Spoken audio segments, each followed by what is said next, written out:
Mr. Shane Schoenberg, offensive coordinator, New York Jets. Hello, everybody.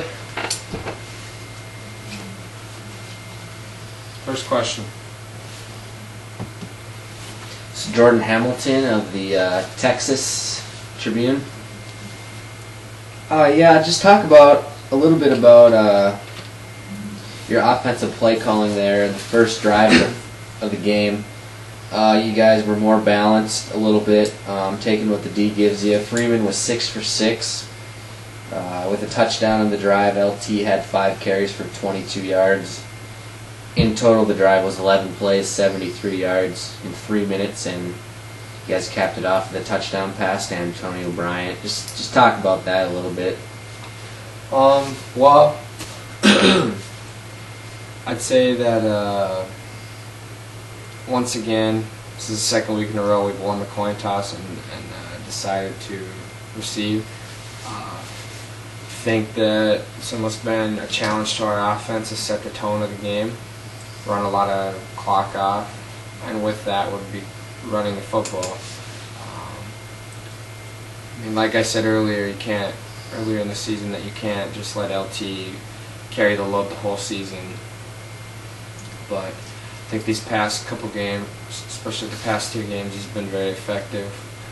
I know last game he fumbled twice, which is not like him at all, but cleaned it up today, didn't have any fumbles. Perfect back for our system, especially the way we swing the ball out. And, Josh Freeman had a very good day. So.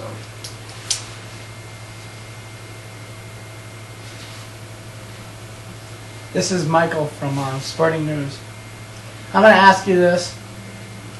The allegations with Brett Favre and Jen Sturger, what do you believe of it? Jen's been working with the team now for quite a while. I guess I wouldn't really know too much about it, considering the fact that I was at UND when this supposedly happened, when Brett was playing for the Jets, but I'm not really going to get into that. I'd rather talk about not my football team, but our football team and the way we played today. I don't know if that affected Brett in any way. I guess you'd have to ask him. But I thought that we played pretty phenomenal, considering how good Brett Favre and the Minnesota Vikings are, and to only hold them to 7 points is pretty impressive. Yeah. Jeremy Hazel from the Tribune again. Say Freeman for the game was 21 for 22. We talked a little bit last week about his accuracy. Does he get offended, I guess, when the media asks about the accuracy? Because he sure seemed to quiet the critics today. There shouldn't be any more doubts about his accuracy after the past 2 weeks. Yeah, well, Josh is a guy, he didn't play at a powerhouse. He played at Kansas State, so he's a guy that's always pretty much played with a chip on his shoulder, and any little thing that can fuel his fire, especially with the comments from the reports from last week. Yeah, he did see that, I'm sure, and he came out real motivated today. Actually, could have been perfect, had Mercedes right down the middle and just touched it a little too far.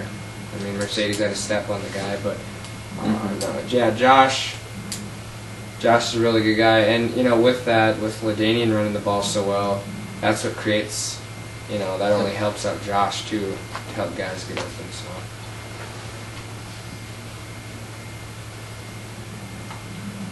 This is Tom from the Star Tribune. Vikings on passing plays left the middle open a lot. Were you expecting that, or were you expecting to have that covered? Well, we were running. We studied the Vikings quite a bit. It was nice to have that extra day playing on Monday night tonight to really get in depth with that.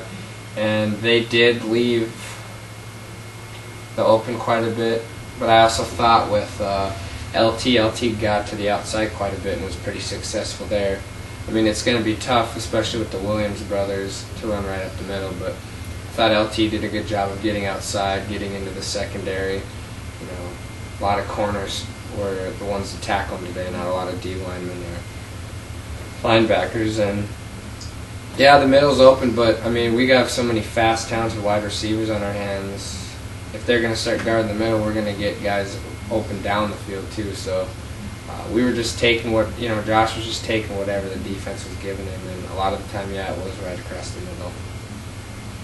Probably got time for one or two more questions. Francis, New York Times.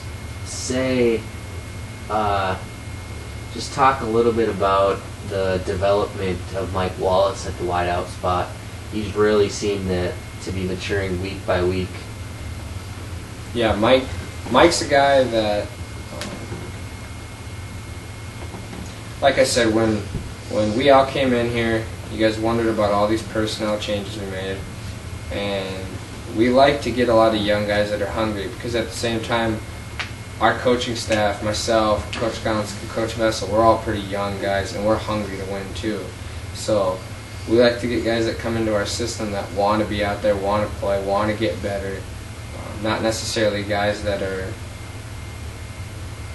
I mean, you got to have the right mix in a sense too, but we don't want guys that are already proven themselves, that don't really have much to play for anymore. And yeah, with that, Mike is a guy that's very capable of a lot of good things, and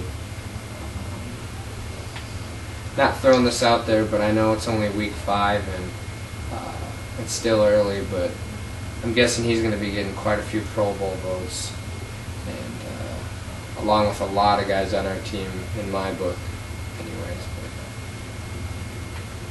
But yeah, got time for one more. In the corner. Fred, here from the Sports Illustrated. You said something about Pro Bowl. Brett being a guy that's been there a lot in the past, and he had a great season last year, and he declined the offer to go, or said he had an injury.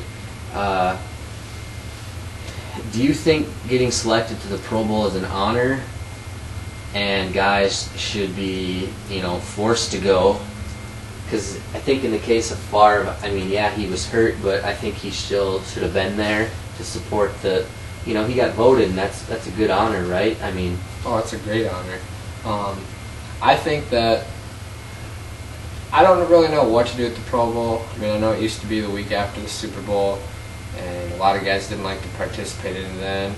And now it's a week before the Super Bowl, and it's like you can't have guys that are playing in the Super Bowl playing it, which doesn't make sense to me, because a lot of those guys are the best players.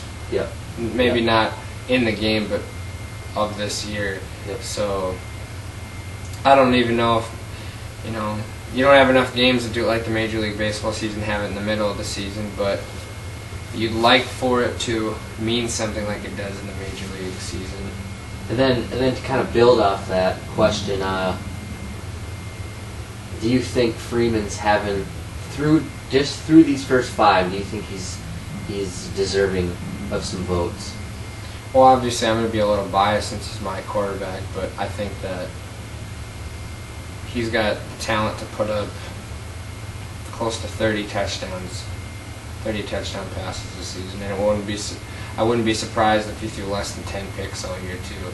Josh is a guy that's very self-motivated, like I said, with a chip on his shoulder, and I think that with all the playmakers we have around him, I think he should be there, but it's still only week 5, and there's still a lot more season to go, so who knows. Thank you, guys. I'll see you next week. Coach Shane Schoenberg, offensive coordinator.